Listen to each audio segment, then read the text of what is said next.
यहाँ के लोगों की आवाज़ बन के हम सब यहाँ पे लंकर से कंस्टिट्यूएंसी के कुछ मसाइल और कुछ इशू को लेकर यहाँ मीडिया के सामने हाजिर हुआ हूँ, जिसमें मेरे साथी यहाँ पे इनायत साहब और हाजी सादिक साहब और सादिक साहब जो लंकर से तशरीफ रखते हैं, हाजी साहब और इनायत साहब इस्ताफा से बिलोंग रखते हैं, और यहाँ पे इब्राहिम साहब नरमी से ताल्लुक़ रखते हैं। कि हम सब का यहाँ पे आने का ये मकसद रहा है कि बीते 1.5 साल में, यानी 2023 अगस्त सितंबर में कौंसिल इलेक्शन हुआ, तब से लेकर आज तक हमारे काउंसलर ने लंका से कंस्टिट्यूएंसी के लोगों के तई काउंसलर की क्या रोल रहा, क्या एक्टिविटीज रहा, क्या अचीवमेंट रहा, इन सारी चीजों पे बहस करने के लिए हम सब यहाँ पे हाजिर हुआ हूँ। और हम सब ये जानते हैं कि 2023 अगस्त सितंबर में काउंसिल की जनरल इलेक्शन हुआ, जिसमें बंदा नाचीज कांग्रेस की मैंडेट पे बहसियत कांग्रेस उम्मीदवार इलेक्शन लड़ रहे थे। और बदकिस्मती से मुझे उतना मैंडेट नहीं मिला कि मैं काउंसिल में जाके लोगों को रिप्रेजेंट करूं, लोगों की नुमाइंदगी करूं। लेकिन अलबत्ता मुझे काउंसिल तक रसाई मुमकिन नहीं हुआ, लेकिन 786 लोगों ने मेरे पर एतमाद करके, भरोसा जिताकर अपने आवाज बनने के लिए, अपने दुख दर्द पे खड़े रहने के लिए जो मेरे पर भरोसा किया, आज उसी का नतीजा है कि मैं उनकी आवाज बन के, उनकी दुख दर्द पे खड़े होके मैं यहाँ पे मीडिया तक आने पे मुझे मजबूर हुआ। जैसा कि हम सब जानते हैं कि 2023 के बाद 2023 के प्लान यानी 2023-24 के फाइनेंशियल ईयर और 2024-25 के फाइनेंशियल ईयर बराबर लगातार ये दोनों फाइनेंशियल ईयर खत्म हुआ कि 2024-25 का भी मार्च में खत्म होने जा रहा है। सिर्फ 2 महीना हमारे पास बाकी है। इन दोनों फाइनेंशियल ईयर में करगिल काउंसिल की तरफ से, करगिल एडमिनिस्ट्रेशन की तरफ से हमारी काउंसलर को, यानी काउंसलर लंकर से को CCDA की तहत 1 करोड़ रुपया बचत वागुजार होते हैं, और सब्सिडी कंपोनेंट की तहत हर साल 50 लाख रुपया वागुजार होते हैं। टोटल मिला के यानी हर फाइनेंशियल ईयर में 1.5 करोड़ रुपया काउंसलर की डिस्पोजल पे कंस्टिट्यूएंसी की डेवलपमेंट के लिए, कंस्टिट्यूएंसी को डेवलप करने के लिए, यहाँ की लोगों की बेसिक नीड्स की फुलफिल के लिए, यहाँ की लोगों की फलाह व बहबूद के लिए एडमिनिस्ट्रेशन ने, करगिल काउंसिल ने काउंसलर की डिस्पोजल पे सालाना 1.5 करोड़ रुपया वागुजार करते हैं। और लगातार ये 2 साल यानी 2023-24 के प्लान के तहत 1.5 करोड़ रुपया और 2024-25 के लिए भी सेम बजट काउंसलर की डिस्पोजल पे वागुजार करते हैं सरकार की तरफ से। तो अब सवाल यहाँ पे ये खड़े होते हैं, और इसी पैसे को काउंसलर यहाँ इस कंस्टिट्यूएंसी में एक्सपेंडिचर करते हैं या नहीं करते हैं? अगर करे तो सबसे बड़ी बात यहाँ पे ये है, सवाल यहाँ पे ये खड़े होते हैं, हर साल हर फाइनेंशियल ईयर में काउंसलर ने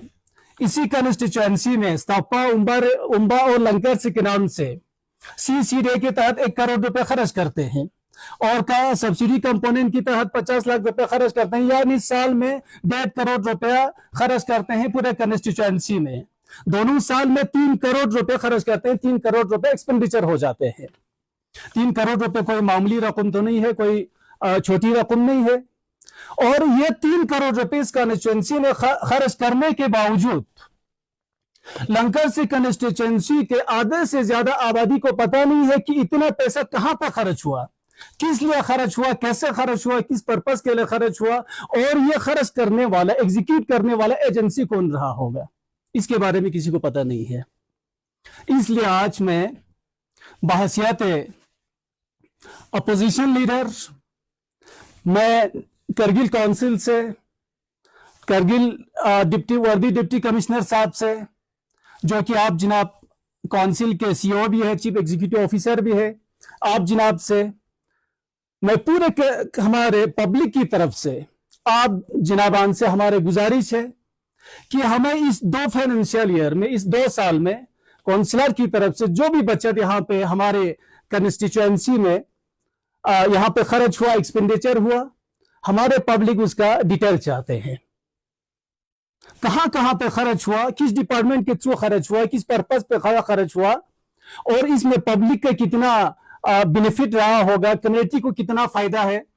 ये हम वादी डिप्टी कमिश्नर साहब से हमारे गुजारिश है कि हमारे पब्लिक इन सारे चीजों की 2 साल की जो सेलिंग आपने काउंसलर को दी, इसके एक्सपेंडिचर की हमें डिटेल चाहिए। ये बहुत बड़ी अनफॉर्चुनेट बात है। शायद करगिल की काउंसिल से, जब से करगिल में काउंसिल बना, करगिल की तारीख में पहली बार शायद ऐसा काउंसलर देखा होगा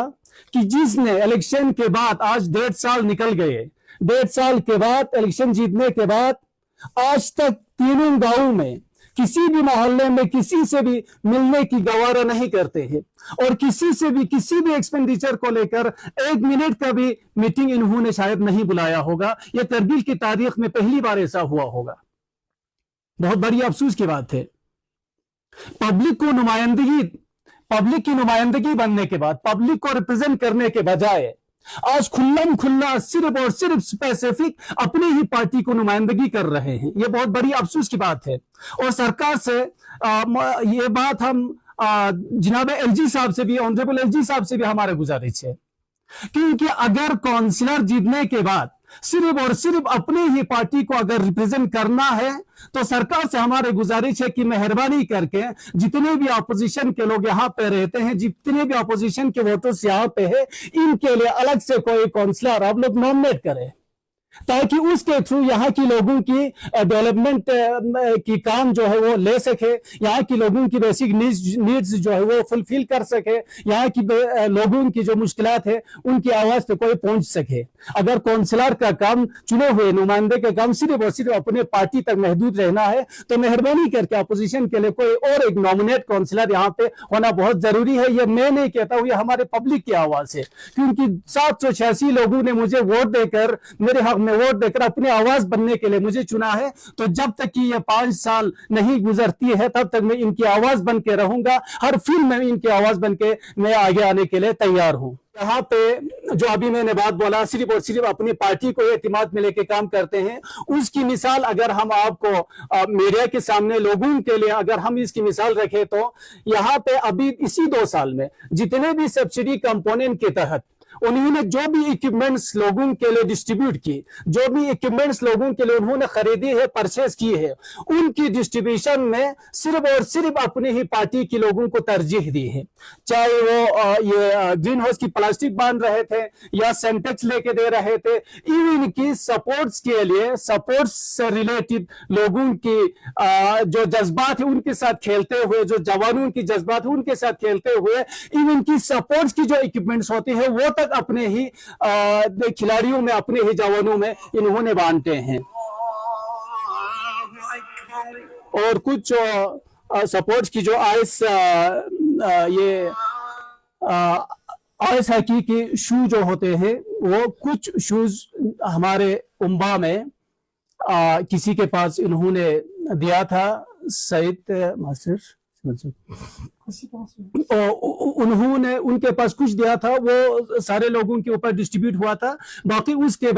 बाद जितने भी लाए वो सब अपने ही लोगों में इन्होंने डिस्ट्रीब्यूट किया था। सईद शमसुद्दीन साहब के पास उन्होंने कुछ दिया था और सईद साहब ने भी इनको खिलाड़ियों में खुलेआम उन्होंने डिस्ट्रीब्यूट की थी, उनका हम मशकूर हों। बाकी जो उन्होंने काउंसलर ने खुद अपने पास रखे थे वो सिर्फ और सिर्फ अपने ही लोगों तक उन्होंने महदूद रखा। अगर हम डेवलपमेंट की बात करें और इसी जवानों को लेकर, देखो अगर हम सपोर्ट की बात करें तो यहाँ पे हमारे यहाँ पे इतने ही पोटेंशियल है, इतने ही यहाँ पे वसाइल है, इतना सब कुछ होने के बावजूद भी सपोर्ट के नाम से यहाँ पे टोटली खाली है। चाहे आप इंडोर सपोर्ट की बात करें, आउटडोर सपोर्ट की बात करें, विंटर सपोर्ट की बात करें, सपोर्ट की तरफ एक भी कदम आज तक नहीं बढ़े हैं। हमारे कंस्टिट्यूएंसी की लोग, हमारे कंस्टिट्यूएंसी की जो जवान है, जो सपोर्ट में इंटरेस्ट रखते हैं, सिर्फ और सिर्फ बाकी खिलाड़ियों की तमाशाबीन बनकर, बाकी खिलाड़ियों को दाद देने की बजाय उनको अपने पास कोई भी ऐसा हुनर इनके पास आज तक नहीं है। यह हमारे काउंसलर की अभी तक का अचीवमेंट रहा है। और उसके बाद मैं ये बात आपको बताते चलूं, जो रर्जी के नाम से यानी शफर्ड के नाम से, चरावाई के नाम से उन्होंने अपने कुछ लोगों को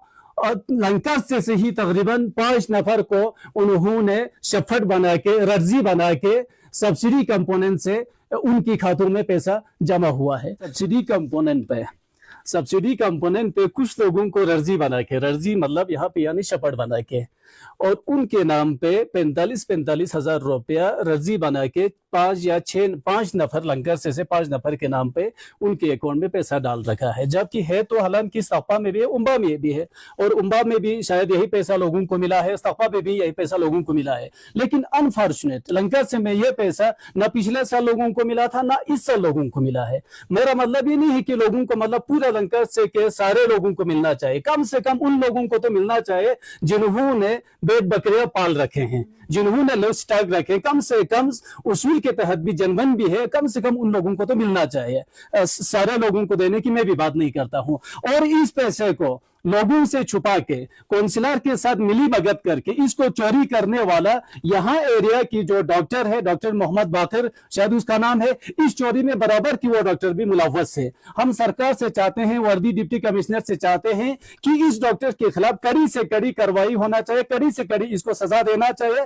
क्योंकि रिश्वत सितानी को बढ़ावा देने के लिए, रिश्वतखोरी को बढ़ावा देने के लिए ऐसे ऑफिसरों की हाथ रहा है, तब जाके लोगों को, तब जाके ऐसे काउंसलरों को थोड़ा ये जुर्रत बनता है उन्हों को लोगों की हुकूक पे शब खून मारने की, लोगों की हुकूक को खाने की, चोरी करने की उन्हें हिम्मत जुर्रत उस वक्त मिलता है जब ऐसे पढ़े लिखे अनपढ़ लोग, ऐसे पढ़े लिखे रिश्वतखोर लोग जो ऑफिसर बनके, डॉक्टर बनके यहाँ पे ड्यूटी पे आ रहे हैं, मोहम्मद बाकर इसका नाम है, ऐसे लोगों की वजह से एक तो रिश्वत को बढ़ावा मिलता है, रिश्वत की एक माहौल बन जाता है, दूसरा गांव लेवल पे इन्हीं लोगों की वजह से गरीबों की हुकूक जो है पायमाल हो जाते हैं, गरीबों की हुकूक जो है खत्म हो जाते हैं।